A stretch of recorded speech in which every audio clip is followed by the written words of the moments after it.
because I had a few things to prep for today and for this week and all that kind of stuff.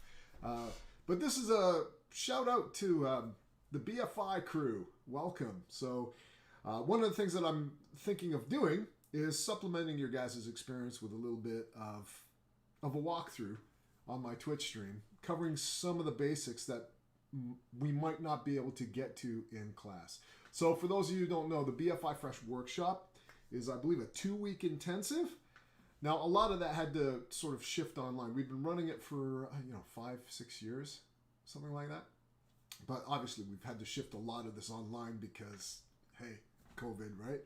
But that's cool. This actually gives me a greater opportunity of involving everybody kind of in this crash course session so I can take you guys through some of the basics.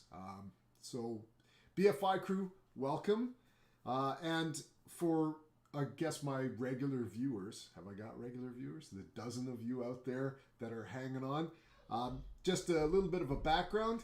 I guess you guys who are part of this VFX workshop range in age from, 17 to 19, somewhere around there. So I'm going to be assuming that some of you who are joining this particular set of streams that you may not have had any exposure to 3D at all, or any idea of how visual effects works in film and in video games at all. So in that regard, I will walk you guys through the basics from the ground up. Now, I also appreciate that some of you in the BFI workshop have extensive experience in Photoshop and Premiere and sort of maybe have more than just an inkling of how to get a lot of this stuff on screen. But again, I'm going to walk through a lot of the basics, assuming that you guys have never really touched the 3D package before. And then perhaps I can fill in some of the gaps in some of you other guys' knowledge in terms of, I always wondered about that, or I was always curious about why it had to work that particular way. So maybe I can talk you guys through that. So in this introductory, I've only got a few minutes. I'll do a little bit more of an in-depth kind of breakdown tomorrow. I just wanted to introduce you guys to sort of some of the basic concepts and some of the tools that are out there for you, right? So first and foremost, I think one of the big things that people tend to forget is that when you're creating visual effects, you're primarily obviously using the computer, but in that regard, there are a number of things that kind of hamper your progress that are very much related to how computers work, how they operate, the logistics behind what's going on behind the scenes, how everything from how CPU allocates resources and what gets pushed out to the GPU to just order of operations in terms of calculating sort of 3D transform matrix and all that stuff. I make it sound really complicated, but it's not, I promise, right? I just wanted to give you a sort of a high-level example of we do have to understand a little bit about how computers think before we can start using it as an effective tool to achieve visual effects and that kind of thing. So in a lot of ways, I will also be talking a little bit about how your computer and how your PC is involved in terms of the software that you guys are going to be using to kind of bring all this stuff to life. Now, I had a point there, and I've completely lost it. Okay, well, we'll just soldier forth. One of the things that I will introduce you to is a set of free sort of tools that are available for you. Now, you guys are in a very, very lucky point in time in history where a lot of the production level tools that we used to fork out thousands and thousands of pounds for are now basically available to you guys for free. And so with a lot of the stuff that I'm going to show you today, you'll be able to do professional high-level animation, visual effects, pretty much anything that you visualize to any quality level using these very, very simple free tools. So how come Hollywood doesn't use these free tools? Well, they do. But what makes the difference between what we're doing now and the Hollywood level is not the tools. It's the time, the dedication, the craftsmanship, and just decades of experience of doing these things. So in a way, I'm just trying to say a polygon is a polygon is a polygon. Whether you're using Maya, ZBrush, 3D Studio Max, Blender, Unreal Engine, you name it, right? The basic materials of 3D visual effects, animation and rendering and modeling and all that kind of stuff. All the basic elements pretty much stay identical from package to package. In a lot of ways, what I generally tend to try to teach you guys is to be a little bit software agnostic, right? So let's talk a little bit about the free tools. I'm just going to introduce you to a couple, right? So we've got Blender, which will allow us to create the 3D objects that we will be using. And then we've got Unreal Engine, right? Now, initially, I was going to teach you guys how to put together a very simple scene inside of Houdini. But in case we run into issues with Houdini, I think in this particular stream, I will, again, introduce you guys to the tools that are freely and readily available for you guys to use, right? So what is Unreal Engine? What is Blender? How does this all work, right?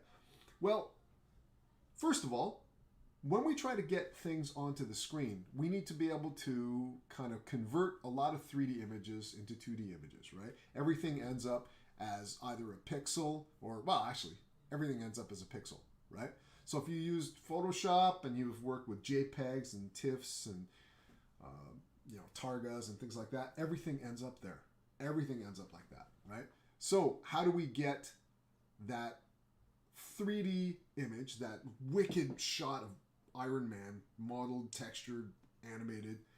How do we get that to either a JPEG or a TIFF or what have you? And it's through the process of rendering. So what we do is we build it and we create it inside of a 3D package like Blender, and then we render it, right? So we get that image, and what do we do with that rendered image? That JPEG or TIFF. I know there are other file formats, but I'm using JPEG and TIFF because I think that that's probably the ones you guys are familiar with out there. What we then do is we take that into a compositor, like After Effects or Nuke. And what a compositor does is it takes one JPEG image and layers another JPEG image on top of it. So we take that JPEG of Iron Man that we created in a 3D package and we layer it over top our live action footage of New York City, right? And then the two combined together, we render out yet again, and that ends up on our screen. So how does 3D work? Well, let's take a look. So first of all, let me guide you guys to where you guys can find this software.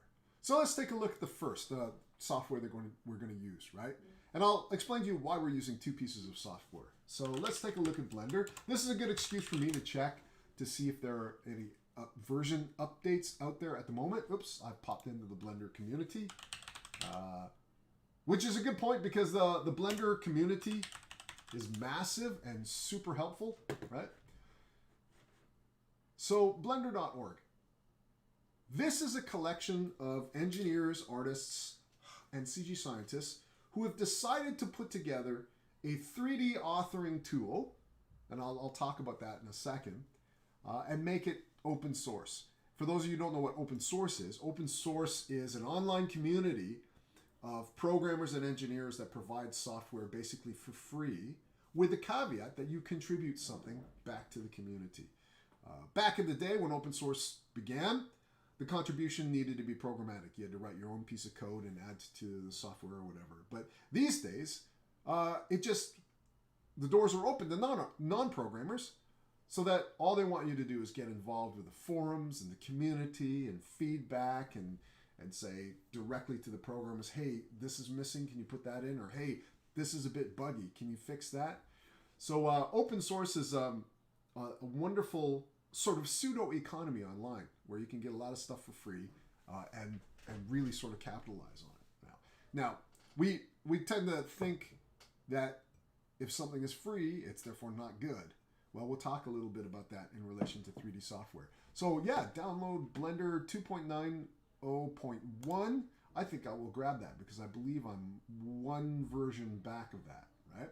So you can download this super quick. I generally try to find a location where I can put my stuff. I'm just going to load it up, save it onto my cloud drive.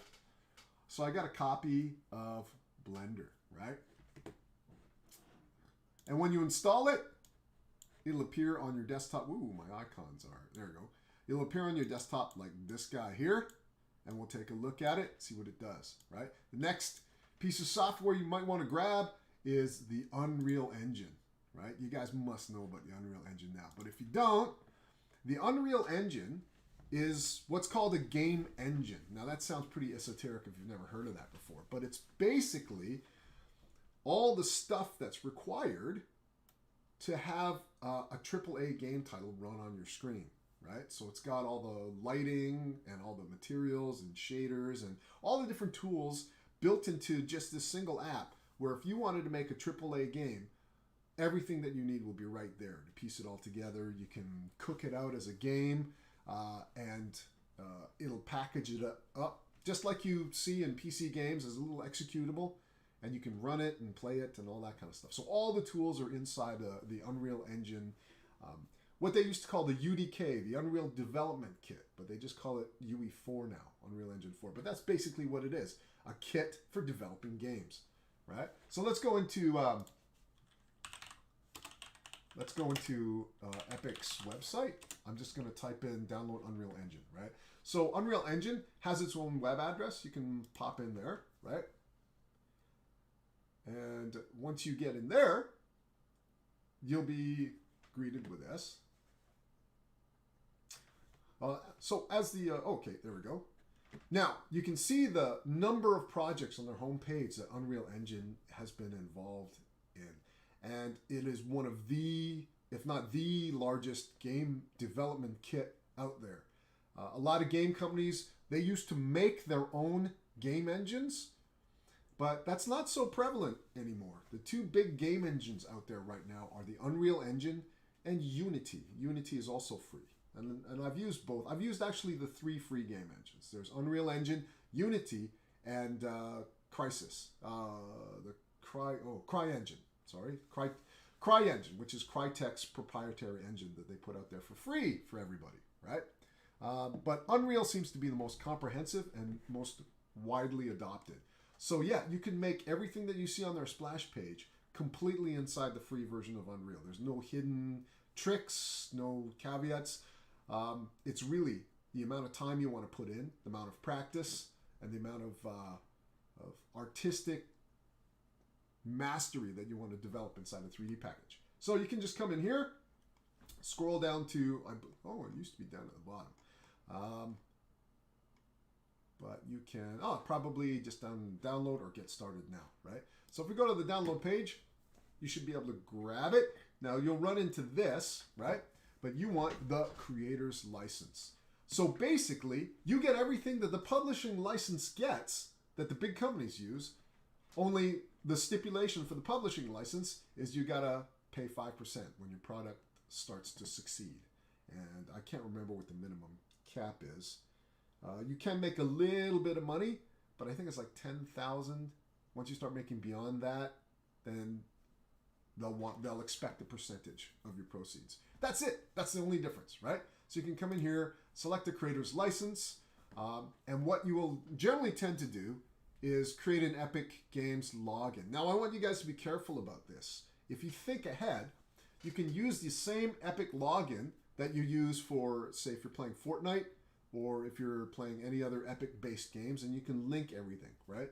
So you can have one login that gets you into your Xbox Epic account, your PlayStation 4 Epic account, and here inside the Unreal sort of homepage, all the Epic accounts will be linked, right? And that comes in super handy later on, right? So you can just set that up, log in, and it'll give you a download window, and then away you go. Now, Unreal Engine downloads in 2 pieces, so I'll show you that. You get, let me drag this over from my other window. First, you get the Epic Games Launcher. Now, the Epic Games Launcher is kind of like their digital lobby, which is really cool too. I used to hate it. I used to just want to dive into the game engine and start making stuff right away. But the Epic Games Launcher does have a few interesting things that you can muck about with. So I'm just launching it at the moment. And let's go back to the home page.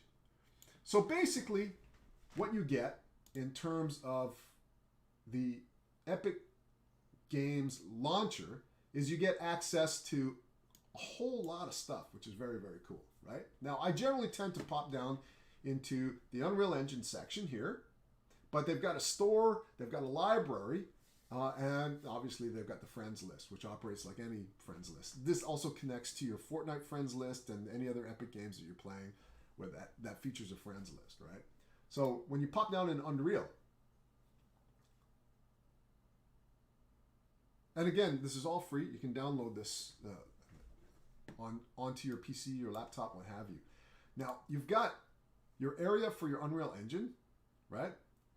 And you have a library where you can download and install various different versions. So generally what I like to do is I like to download the latest version of Unreal plus their preview, right? So you can see we've got 4.26 preview version, right? It gives you a list of your projects, but the cool thing about the Unreal Engine tab is it also gives you access to the Unreal Engine Marketplace. I mean, this is a lot of fun, guys, because inside the Marketplace, not only do they have assets and things that you can purchase for free that you can put in your or purchase that you can put in your game, but they also have assets that are available for free. And these things are really, really good, guys. The visual quality is just amazing. So I'll pop into, you can see I've already downloaded the Polar Sci-Fi Facility, which was available for free. And you can see that the assets that you get with it are just stunning, just amazing, right? So there's a lot to get started inside the Unreal Marketplace. You don't have to start from scratch. You can actually bring props in and muck about with the destruction system is one I've been looking at. I'll probably get next. And then you've got quite a few different things that you can purchase as well, right? Warriors, characters, animations, all kinds of stuff. And there's a huge community that kind of gets involved in that. Now, there's another library over here, which is different from this one. So this one's my Unreal Engine library, but this library as well connects to my Epic account. And this is where it keeps the games I've downloaded. And I can install them on the PC that I'm working on as well. And these are all games built with the Unreal Engine. So this is fantastic as well. I thought it was a marketing gimmick when it first kind of came out. And it is to a large degree, but it's a cool one because I can play a game built inside of Unreal, then I can flip over to the Unreal Engine and check out a few assets, see if I can recreate the look of that level and all that kind of stuff. So inside here, once you go into your Unreal Engine and you download the versions that you want, and you can click on the plus icon here to grab whatever version that you want, and you can see it goes way, way back in versions, right? But I'm just going to come here and remove that. You can install it, right?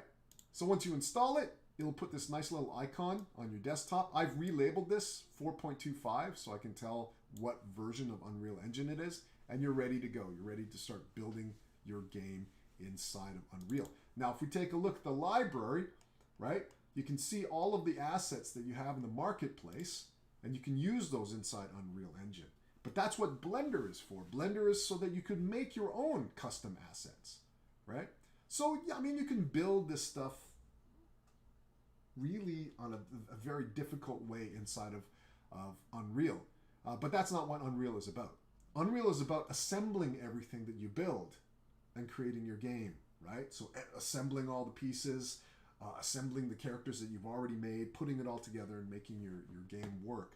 So where do you build the individual characters or the individual buildings or the individual props? Well, you do that inside of Blender. Now, I know I'm talking about this in terms of a game context, but I'll talk to you guys how it applies in terms of visual effects in just a second. Well, as it's loading up.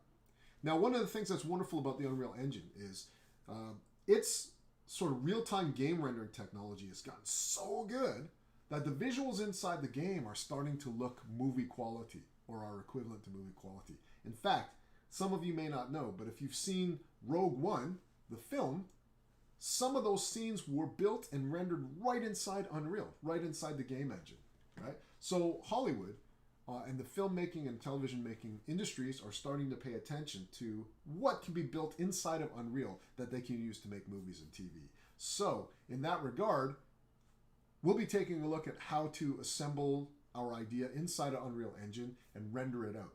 Because remember, if you render out of a game engine, you end up with pixels, like a JPEG or a TIFF. If you render out of a high-end visual effects content creation software like Houdini, and then composite out of Nuke, it still ends up as pixels, TIFFs, JPEGs. Really, the professional sort of image qualities, professional file formats utilized by a lot of studios are things like DPXs, EXRs. They're just like TIFFs and JPEGs, but they've just got a lot more room to contain a lot more data, right? Okay, so here is Blender, right? So I'll pop this over here. So this is actually what we do to create our 3D objects, right? So here's me just blocking out little Hulk character, right? I haven't worked on it in a couple of days. I want to dive back in and work on this Hulk character, right? So basically what you do is you build that 3D representation of the object. And all the tools that you have available to you is stuff that I'll talk about as we go through the workshop and introduce you to them one by one. So basically, you would build the characters that you want or the set pieces or that kind of a thing in here, and then you would put them together inside of Unreal. So let me fire up Unreal. We can take a look at that real quick.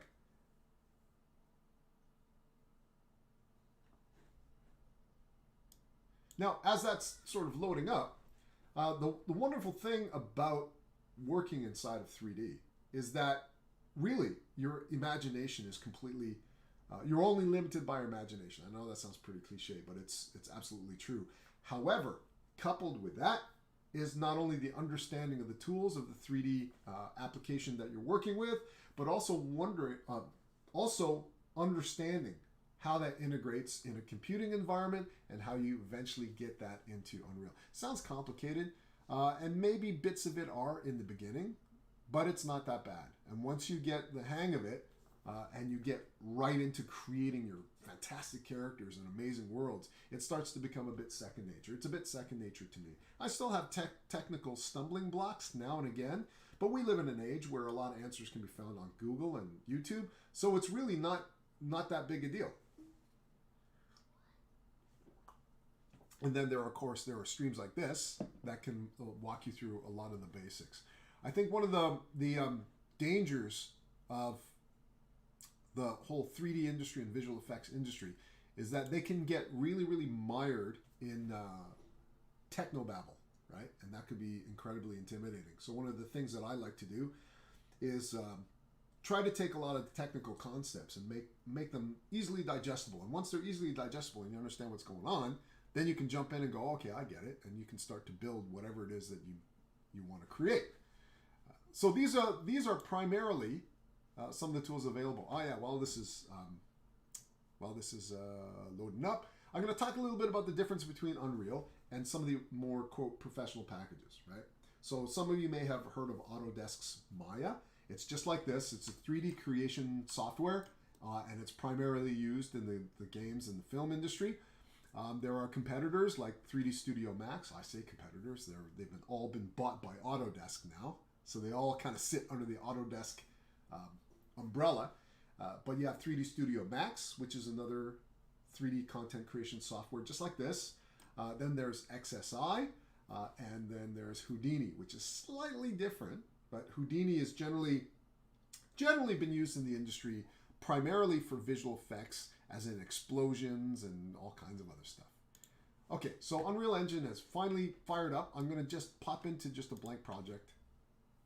And I'm just going to show you real quick at a very high level what this is all about. And then what we'll do is we'll start again with the next video, except this time I will walk you step by step through everything that's involved in 3D modeling, 3D animation, 3D visual effects, game design, game development, and how you get it out of your head into the 3D space, out of the 3D space, and into a game or a film or a final broadcast, right? So I'll walk you guys through that. My Unreal is taking a fair amount of time to open. I was not expecting that. So let's be patient with that, and I will talk to you a little bit about how we're going to be utilizing the 3D package in terms of what we're going to do. Okay, so we have a sequence that was scripted, and we've got a director and DOP who are going to be shooting the live action elements. And in this particular scenario, we're going to have interaction with the television on set. Now, the television is going to be a complete visual effects. So how do we do that? Well, we build the TV in a 3D package like Blender, like Maya, like Houdini, right? And we add textures, which are just realistic ways of painting the object so it looks like a photorealistic TV. But remember, that television set is just exists in a 3D context as vertices, faces that get turned into pixels. It's not real, right? So what we generally tend to do is we try to create that TV as realistic as possible, you know, reflectivity on the screen, all kinds of other stuff. And, you know, I'll walk you through that whole process. Then when we render it out where the background is completely transparent. So then we can put it on top of the live action plate and it should blend seamlessly.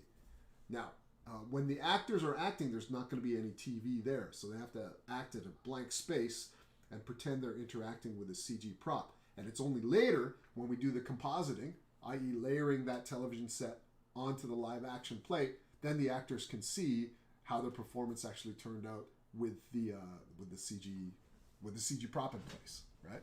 So that's kind of in a nutshell how the process works. There is a huge disconnect between the CG visual effect and what the actors are doing on screen. I don't know if you guys have seen making of type videos or behind the scenes type stuff, and you'll see actors who are performing with like a tennis ball on a stick, right? So that tennis ball on a stick will later be replaced by, you know, a big CG Hulk, right, or something like that, right? So that's kind of how it works. The Unreal Engine, currently, it doesn't generally take this long to open up. It's because I'm opening up a copy of a project that I stored on the cloud. So maybe what I'll do is I'll exit out of this and I will come back to the Unreal Engine with it sort of pre-opened, and we'll talk a little bit about what the engine is. If you're still not sure, you know, what is the engine and what does it do. So let me just end this task here. Get rid of that. Actually, what I might do, just so that the next time we meet, we can just dive straight away. Let me do the second best thing. Unreal Engine interface, right? So let's just take a look at the interface so we can sort of talk about it a little bit. There we go. Any one of these will do. It's relatively, let me open the image in a new tab. There hasn't been that much variation to it from, well, it doesn't say the version, but this looks relatively, it is pretty much identical to the version that we'll be using, right? So basically, this is it, right? So whereas we're using Blender to create our objects, once we're done creating them and making them look like, you know, sidewalk tiles or like architectural overhang, right? We'll build all that. Then we'll bring it into Unreal and place it here. Here's our sidewalk tiles and our architectural overhang, right? And we'll put them and we'll place them properly in here. So inside here, we'll start to put our lights in, you know, so we'll have like, we'll light it beautifully. We might have game lights floating around inside here. We'll put in our atmosphere. We'll put in our background with our mountains. That's basically what it is. It's a place where you can assemble everything that you've built. And inside here, I won't go through the UI. I'll talk to you about how all of this works. You can actually play your game here by clicking the play button. And with a Xbox controller attached, you can kind of run through and see what your game feels like. But we can also render this image out. And we can use this image in our compositing. So we can add it to our live action shot if we like. If you look at it, that looks pretty realistic. It's like almost there that it'd be photoreal to have like you or me walking through that huge atrium, right? So that's why this is being widely adopted by visual effects industries in film and TV, right? And that's basically it. So from here, we can cook out our game, we can render out our shots, and that in a nutshell is an overview of how an image gets from 3D all the way over to final composite. And we are going to dig a little bit deeper, but the big thing I want to leave you guys with is these tools are free. So right after this video, I recommend you just go to Blender's website, go to Unreal Engine's website, and just download a copy, install it. I mean, it might be intimidating, right? But don't worry about it. Just have them installed. Next session, tomorrow, we'll dive in and we'll start exploring it a little bit deeper. Okay? All right, so I'll leave it at that. I've got a bunch of stuff I need to do in like 20 minutes. So I gotta bounce, but I will talk to you guys later.